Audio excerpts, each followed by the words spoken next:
Vampires, night-lurking creatures that prey on our deepest fears at the margin between life and death. Fiction and fantasy have molded our perception of these night stalkers. But what is the truth behind the myth of the vampire? Vampires were somewhere between a nuisance and a danger. They could curdle the milk in your cows, they could steal your sheep, they could physically attack you or your family. Now, forensics, medicine, and science are uniting to expose the facts behind the fiction. Natural changes of decomposition can build into the appearance of the vampire, the living dead. They're proving vampires are much more than simple horror stories. The stakes were placed there deliberately to stop this man from transforming himself. For some people, vampires are still a terrifying reality. I saw him coming at night. He was sucking my blood. This is my pitchfork. I used it to remove his heart. To unlock the secrets of the vampire, we'll travel across Europe and beyond, and find proof that could even upgrade vampires from creatures of legend to historical fact.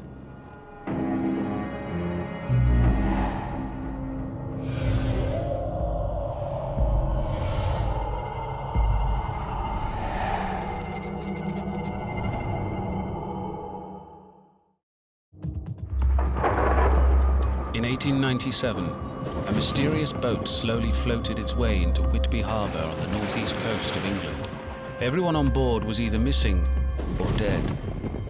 The very instant the shore was touched, an immense dog sprang up on deck from below and, running forward, jumped from the bow onto the sand.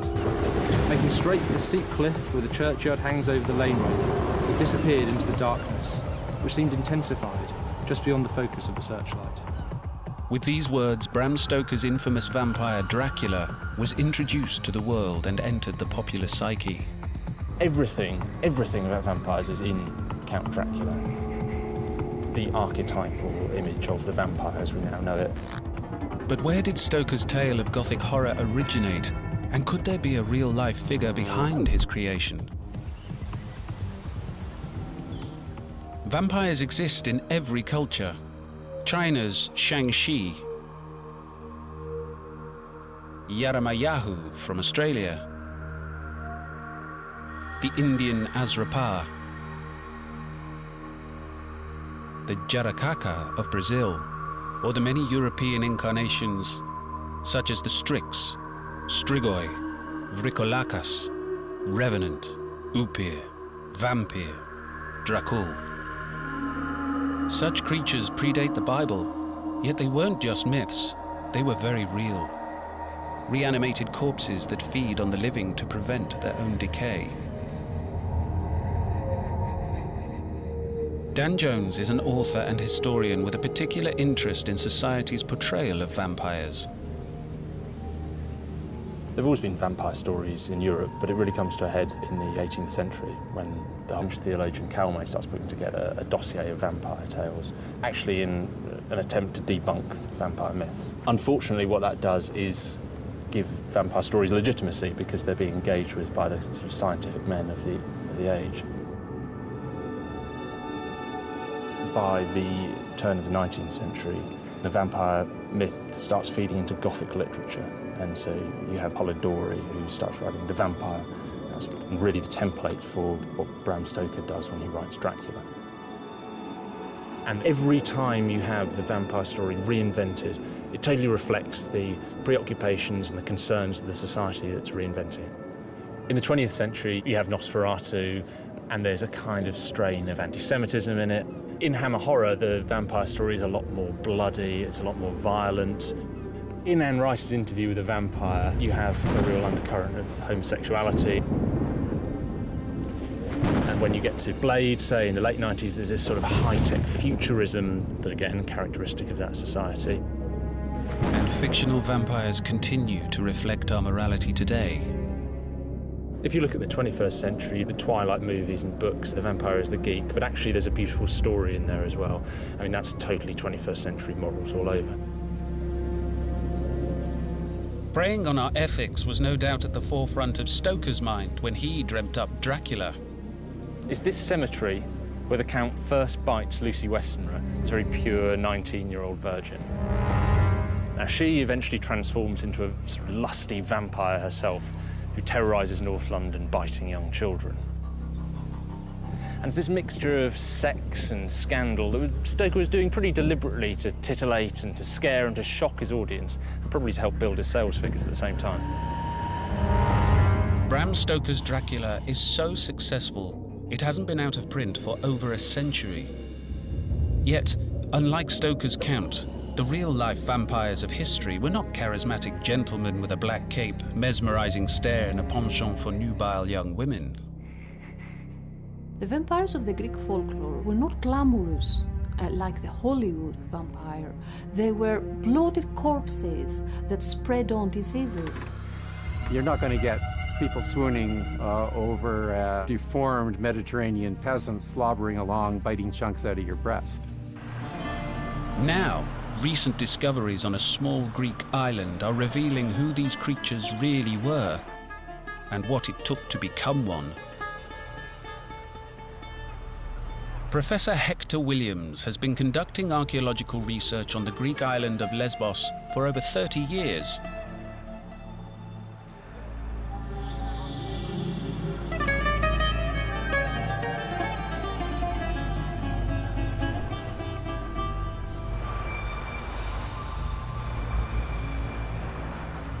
But it was in 1988 that he made a discovery that could put flesh onto the stories of vampires.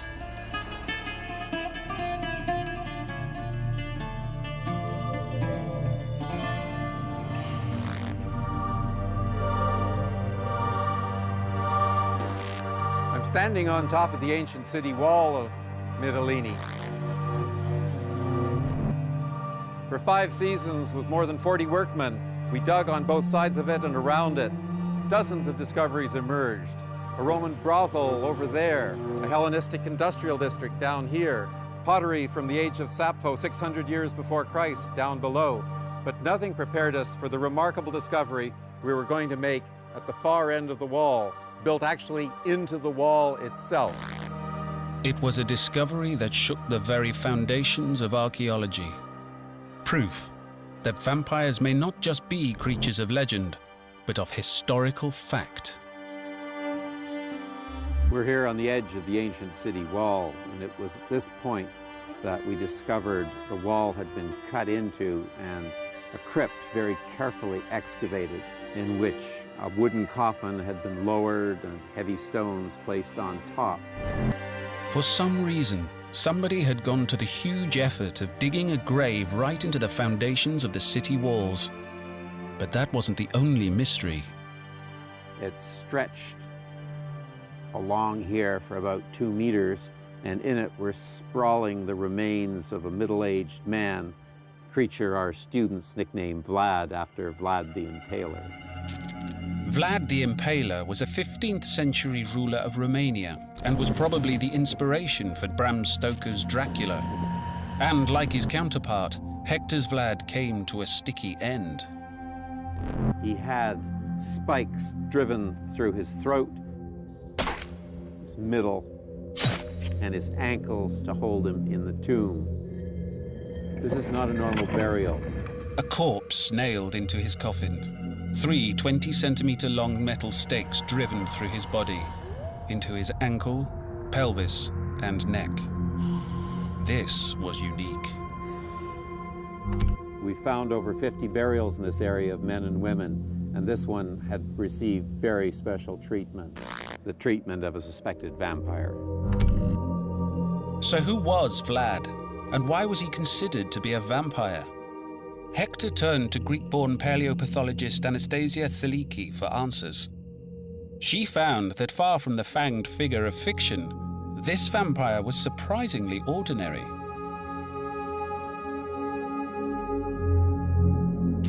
He was Mr. Average, but for some reason upon his death, the villagers believed that he would become a vampire or a revenant. So when he did die, they took every measure they could in order to prevent him from striking back at the living. Aged 40 to 50 years, Vlad had been fit and strong. He was probably a laborer, and he had eaten a decent diet. But for some reason, when he died, he didn't get a normal burial. Instead, he'd been nailed into a crude coffin and hidden right inside the city walls. But why was he treated in such a way? He may have had some characteristics that made him suspect in his lifetime, so they weren't taking any chances. This was a man that they did not want to see again, alive or dead. Why were the locals so scared of Vlad? And why was he considered to be a vampire? Clues may lie 1,000 miles to the west beneath a quintessential English parish church.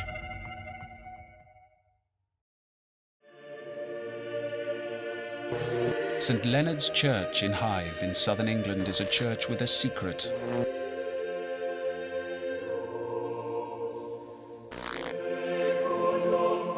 Paleopathologist Anastasia Saliki has come here not to marvel at its grand stained glass windows, but to pay homage to a clandestine space beneath the chancel.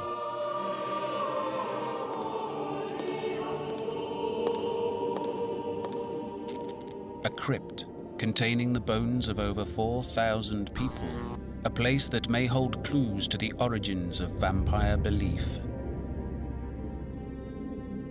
There are many theories about who these people were. Some say that they were the victims of a great battle, others that they were the victims of the Black Death. But recent studies have found soil inside some of the skulls, so we believe that these were ordinary citizens of Hythe. And in the 13th century, when the church needed to be expanded, they were dug up from the churchyard and they were brought here.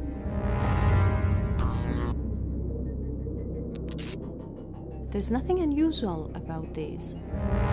Bone crypts like these existed all over Europe, and it was not rare for the bones to be dug up and put in ossuaries or crypts. 40 miles south of Prague in the Czech Republic, the Church of All Saints in the town of Kutna Hora has taken the idea of bone crypts to the extreme.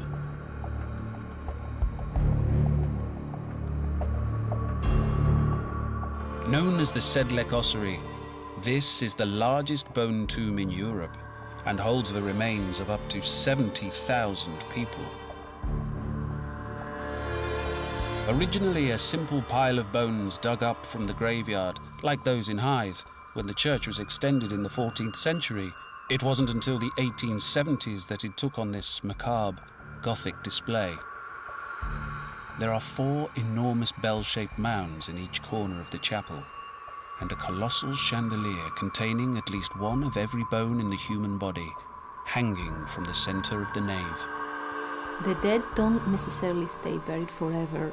In many cultures, they dig up the bodies and they keep the bones in a mausoleum, a family grave, or an ossuary. Although rarely as ornate, bone crypts and mausoleums are still commonplace the world over.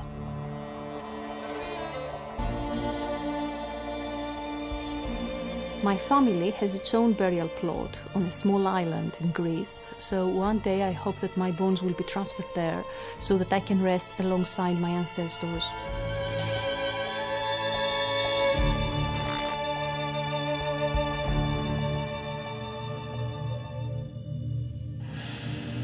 Back on Lesbos, Hector Williams is visiting a modern-day cemetery to see whether this practice of relocating the bones could explain the ancient Greeks' belief in vampires.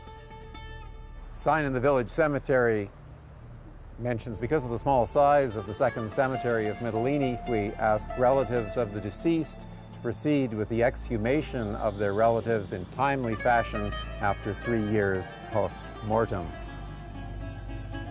Even today, bones are being exhumed to free up space for new burials. We're here by a modern grave in the cemetery, one that will soon be exhumed and the body placed in a box and transferred to the charnel house. You can see part of a leg bone coming out of the ground. There's a backbone here. There's a bit of rib coming up there with flesh still on it.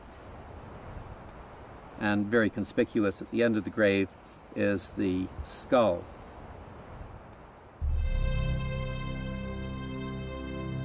So, could a familiarity with the remains of the dead have led to a belief in the undead? The problem started when something unexpected happened. For example, when the villagers went to dig up the body to transfer the bones, and instead of the skeleton, they found a corpse looking fresh. To them, there were only two solutions. Either that was the body of a saint, or they were dealing with the work of the devil, and in this case, they thought they were dealing with a vampire or a revenant. But could there be a more natural explanation for the lack of decay? Popular misconception is that a body will decompose quite fast after death. But in fact, nothing could be further from the truth. Professor Richard Shepherd is one of the UK's leading pathologists, a forensics expert and a real-life CSI. He even advises the British government on mysterious deaths.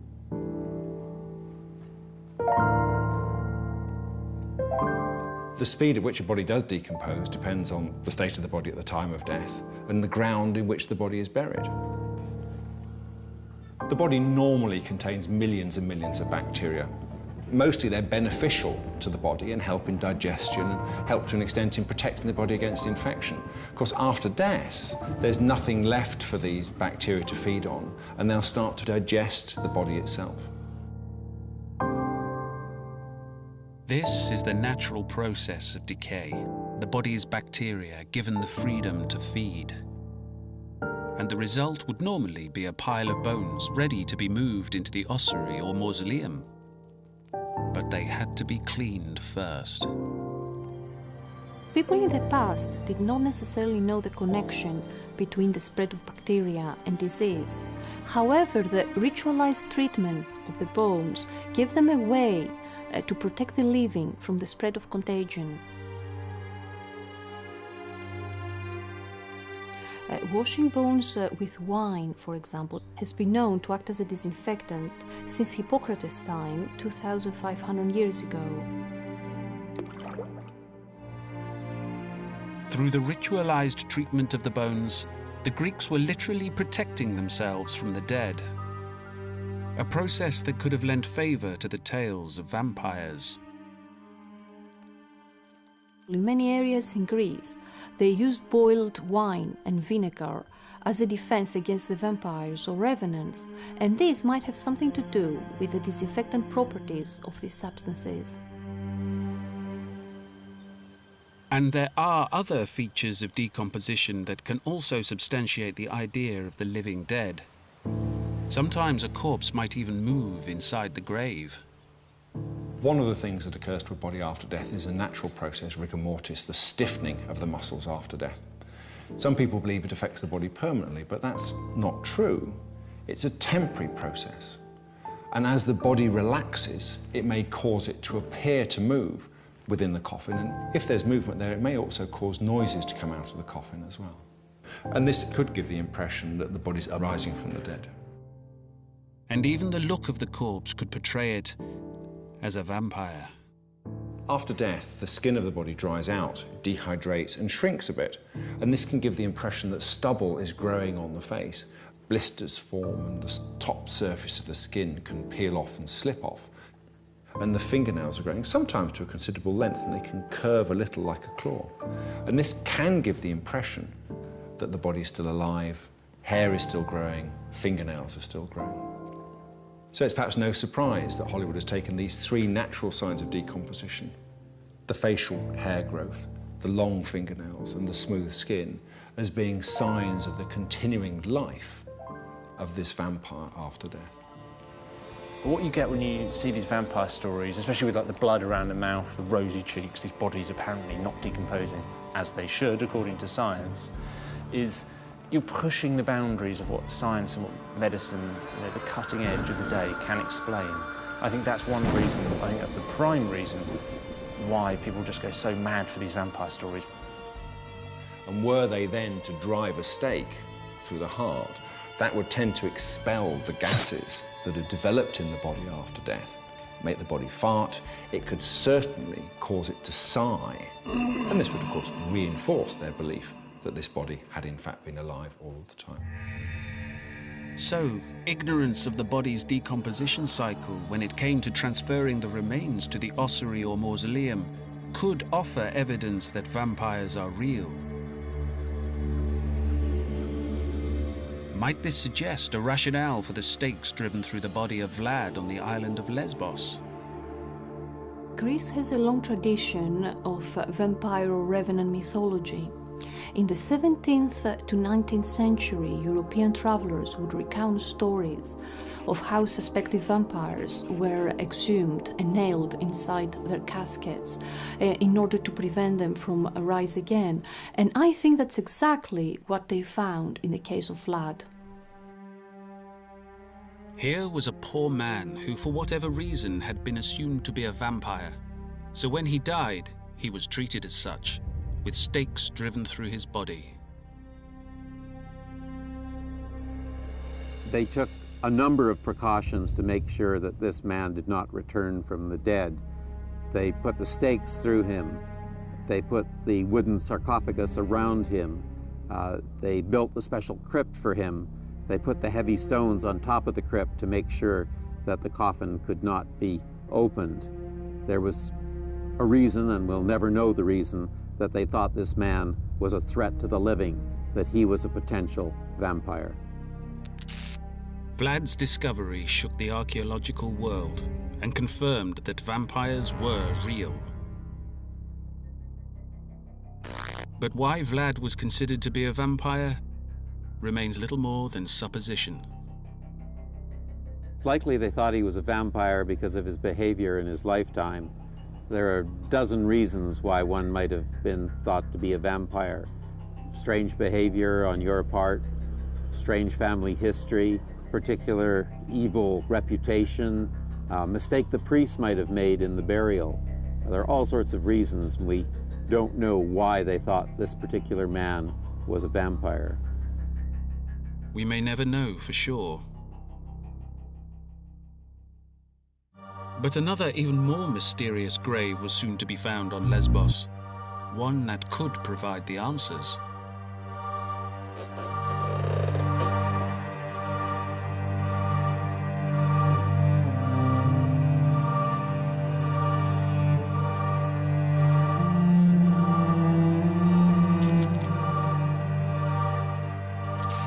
At the turn of the 21st century, beside the tiny church of Taxiarchus, high above Vlad's grave in the city walls of Mytilene, a second mysterious burial was unearthed, one that may explain what it took to become a vampire. 1999, a team from the Greek Archaeological Service was restoring this medieval chapel. They were digging a drainage ditch around it, came across a series of burials running down the hill. One up here, perfectly normal. One here, somewhat deformed individual with two 16-centimeter stakes laid out on either side of him. It was these stakes that provided the first clues that this burial was unique. The stakes found inside the grave were too big to be coffin nails, and there is no sign that they were attached to anything. So I believe that they were placed there deliberately as a preventive measure to stop this man from transforming itself to a vampire. Just like Vlad, who had been treated as a vampire when he died, with stakes driven through his body, here lay a man who it was expected would also rise from the grave. So why didn't the locals go through with the necessary action of staking him in place at the time of his funeral? They weren't taking any chances, so they very carefully, after wrapping him in his winding sheet, buried him within 24 hours of death in the usual Christian way, facing the east for the Last Judgment. As a precaution, they put these two spikes beside him. Why they didn't put them through him to keep him in there, we will never know, but they were there and they were intended to, we think, act as talismans to keep him in the grave. Whilst the true nature of the Taxiarchus vampire remains unclear, a discovery on the other side of the world may reveal the purpose of these talisman stakes.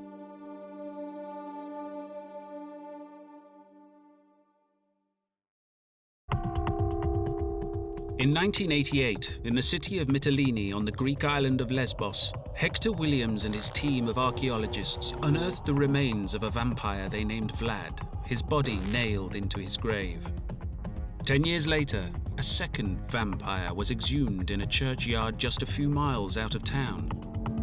These two finds have helped elevate the vampires of Eastern Europe from mythical beings to ones of historical fact. But why would someone be considered a vampire in the first place? Clues may lie on the other side of the world.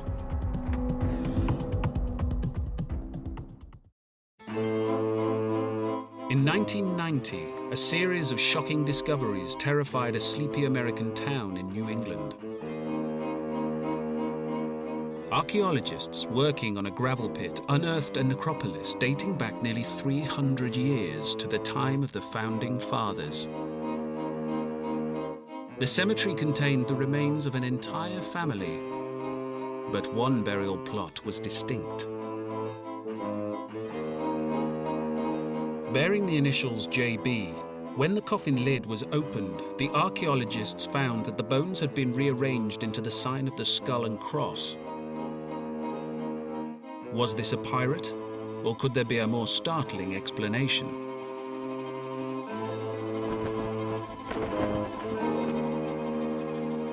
Forensic scientist Anastasia Saliki has been re-examining the case for clues, and to see if the find can be linked in any way to the vampires of Lesbos Island. When the bones were first studied, it soon became clear that there was a series of lesions present. The appearance, the distribution, and the location of the lesions pointed out towards one disease, and that's tuberculosis, also known as TB. So the disease would have spread from the poor man's lungs onto his rib cage, and almost certainly it is what killed him. Tuberculosis is a terrible disease that was rife in Eastern America in the 18th and 19th centuries, a period known to coincide with a spate of vampiric activity. So, could there be a connection between tuberculosis and vampires? There are a number of symptoms of tuberculosis that can be linked to vampirism. For instance, conjunctivitis, the red and inflamed eyes that often make people dislike going out in bright sunlight. Or there's the pallor of the skin associated with anemia of the disease, or the thin and thready pulse that's just associated with the debility of tuberculosis. Then, of course, there's the fact that people with tuberculosis are commonly coughing up blood. So yes, I can understand there's an argument for linking the symptoms of tuberculosis, which was also known as consumption, with the features of vampirism. Of course, these diseases are highly contagious, so they'll stick within a family group. And so when one member of the family has died, it's quite likely that other members of the family will die soon after. Those who were infected would lose their health slowly. So it would appear as if life was drained away from them and that they were wasting away.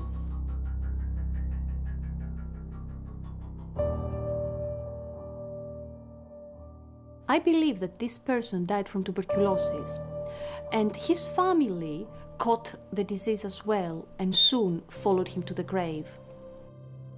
That JB's family members died so soon after him was a sure sign that he had become a vampire.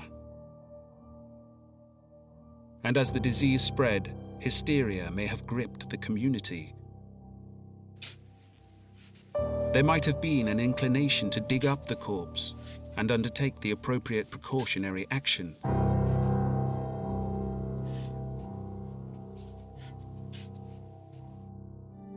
And there could have been other indicators of vampire activity, thanks to the volume of people dying at the time. When many people are dying, this will lead to rapid burials in shallow graves. And in the digging of those graves, other bodies will be disturbed, lead to scattering of the bones, maybe even body parts on the surface or protruding from the grave. And this appearance could give the impression that the bodies are becoming alive again and rising from the dead. It may have been quite natural to take safety measures, to rebury the remains, to weigh them down with stones or a heavy casket, or to stake them into the grave to stop them rising again. Or perhaps in the case of JB, of simply rearranging his bones. By rearranging the bones, they may have believed that they were immobilizing the corpse in the grave and that they were preventing it from coming out again.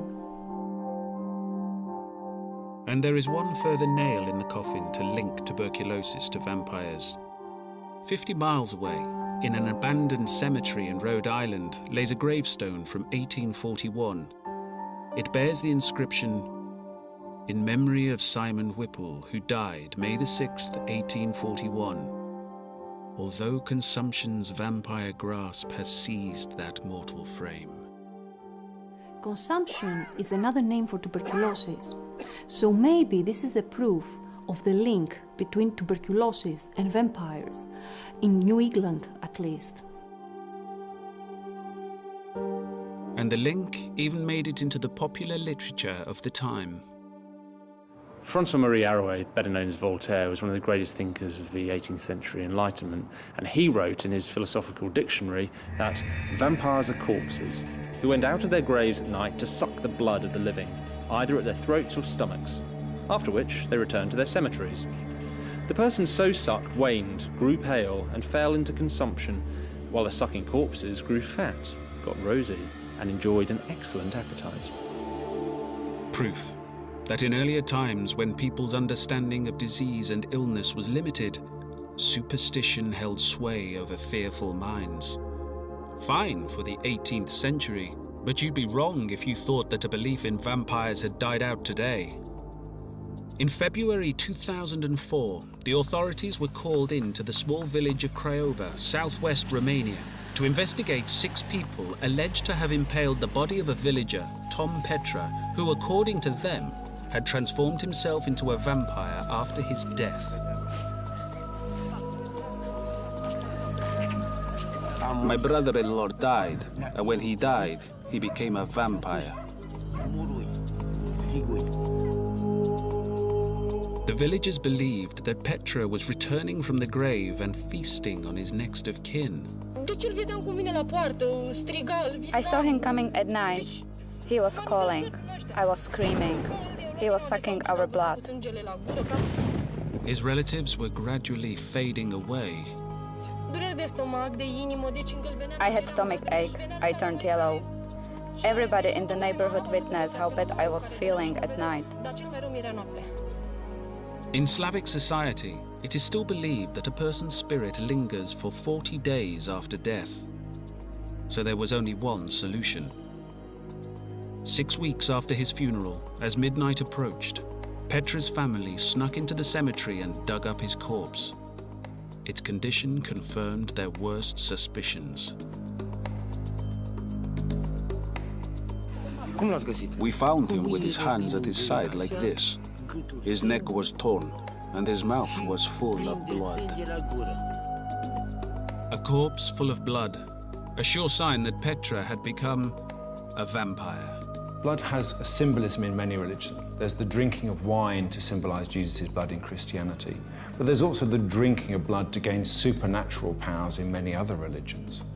And so the presence of blood around the mouth must have been truly terrifying. The villagers did what their beliefs required.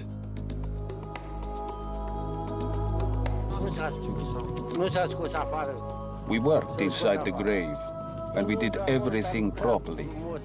This is my pitchfork. We used it to remove the heart.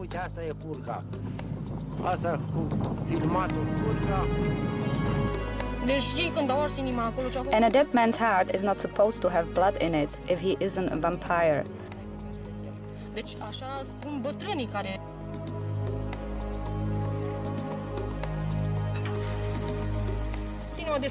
So we burn it and we drank the ashes together with water.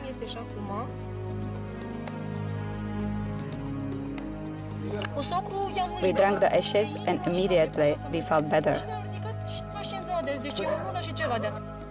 In Romania, at least, the vampire is no legend.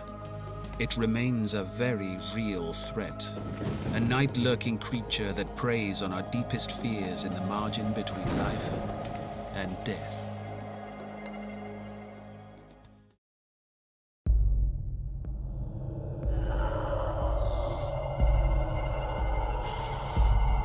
Vampires, entities that prey on your life force. Creatures of the night that lurk in the borders between life and death. Modern medicine can explicate at least some vampire cases. But what of Vlad and the other vampires of Lesbos Island? It fell on Anastasia Seliki to examine the remains of the Taxiarchis vampire. She discovered that he was no Mr. Average, as Vlad had been. The person found in the Taxiarchis grave had severe facial deformities, especially in the area of the nose and the jaws. And there was evidence of disease, like lesions on the skull, probably a fungal infection to the brain. What I think we have here is a poor, diseased and deformed man. We know from folklore that people with TB, rabies or deformities were thought to become vampires after death, and this is exactly what happened in this case. The physical condition might have made people suspicious of him, added to outrageous behavior on his part, strange behavior on his part. The presence of the stakes does indicate a suspected revenant. So they weren't taking any chances. When he was buried, they put the stakes in and covered him up, and so he remained till the fall of 1999 when we uncovered him. But why didn't they drive their stakes home, as they had done with the earlier discovered Vlad? Maybe they were squeamish, maybe they thought it was just enough to have them there as a sort of guardian of the grave. Fearing he would rise again, the locals placed their vampire stakes beside him in the coffin. But Anastasia thinks these stakes may have had a practical purpose too. The spikes inside the grave were sharp, and as the body swelled during decomposition, they would have pierced the flesh, and they would have released all the internal gases. By releasing the gases built up during decay, the internal organs would have been exposed, and the corpse would have dried out. That speeded up the rate of the decay. So after that, if somebody wanted to dig up the body, they would find only bones, no vampire. And to me, this shows that the locals were taking no chances.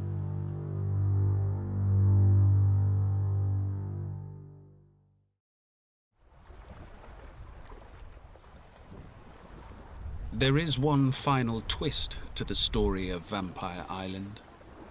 During his research over the last 30 years, Hector Williams has become fascinated by the writings of one of the area's most famous travel authors, Charles Thomas Newton. In the 1860s, Charles Newton, who had been British Vice Consul at Mytilene, published his memoirs, Travels and Discoveries in the Levant. And he refers at one place to an island near Mytilene. In Mytilene, the bones of those who will not lie quiet in their graves are transported to a small adjacent island where they are reinterred. This is an effective bar against all future vagaries, for the vampire cannot cross salt water. It's an intriguing clue, a written text from a respected author telling of a small island near Mytilene, containing not one vampire, but a whole vampire cemetery, thanks to the vampire's fear of salt water. In Bram Stoker's classic Gothic novel, Dracula, the Count comes all the way from Transylvania by sea, travelling in a coffin which is filled with his native soil. And that is a tradition that Stoker had taken from Eastern European stories about vampires, or the fact the vampire couldn't travel over salt water. It is believed in many places that vampires and other supernatural beings cannot cross salt water, so the villagers must have thought that to transfer and bury a corpse on an island would be more than enough to stop the vampire attacks. If the historians and scientists are right, then somewhere off the coast of Lesbos lies the real vampire island and the location of the world's first vampire cemetery.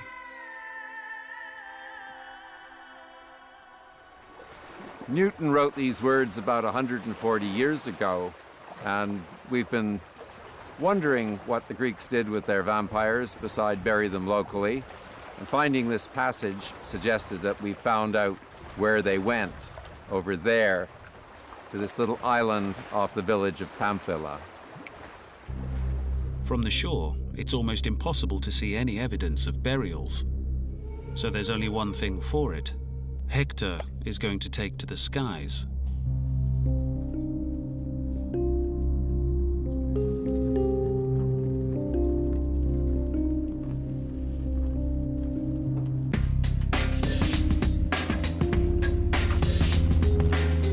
We've just taken off from Mytilene International Airport. We're heading due north to the island of Pamphila.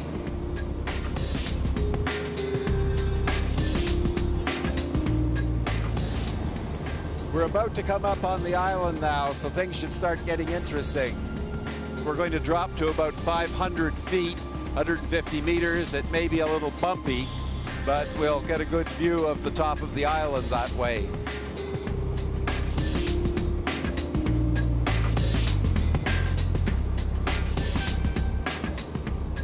We're going to circle around the island and look. You can see there's remains of a small building here on the north side.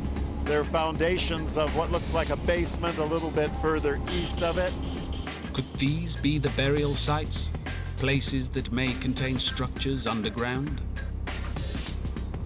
We have been able to pick out the lines of several buildings, foundations that indicate there are buried structures on the island. It's worth coming back with ground-penetrating radar and getting further details of the graves. Who knows what he'll find? For now, Hector must wait, his curiosity whetted and replete in the knowledge that he may have discovered a world first. A graveyard for the undead. The real Vampire Island.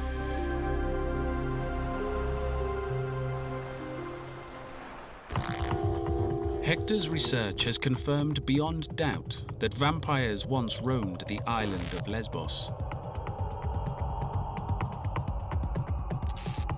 People assume vampires are a myth, but the Central European Balkan vampire evolved in a particular way that has fascinated people since the 18th century. Thanks to modern forensics, medicine and science, we now know that vampires were real people. Outcasts from society, stricken with disease, deformities, or mental illness. He must have been an outcast, and this is why he was treated as a vampire after he died. And even today, in some parts of the world, vampires are still regarded as a very real threat. One of the most alluring and enduring of all supernatural beings.